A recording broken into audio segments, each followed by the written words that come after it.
বোয়ালহালীত পূর্ব গুমদণ্ডে আহমদিয়া আজিজিয়া সুন্নিয়া দাখিল মাদ্রাসা ও মসুদা জিন্নাত হেফজাখানা পরিচালনা পরিষদের উদ্যোগে পবিত্র কোরআনে করিম নাতে রাসূল আজান প্রতিযোগিতা, দস্তারবন্দি, ইফতার মাহফিল, বার্ষিক ঈদে মিলাদুন্নবী অনুষ্ঠিত।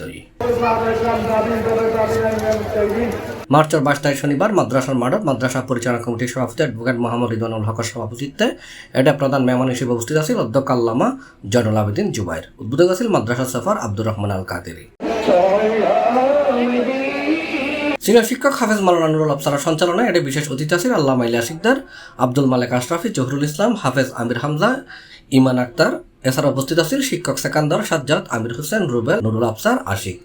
এছাড়াও মাদ্রাসার শিক্ষক, পরিচালনা কমিটির সদস্য এবং অভিভাবক উপস্থিত আছেন। হেফজাখানাতুন কোরআনে হাফেজাইনে 5 জনের সম্মাননা এবং বিভিন্ন প্রতিযোগিতায় অংশগ্রহণকারী বিজয়ীদের মাঝে পুরস্কার তুলে দিয়ে অতিথি হলেন।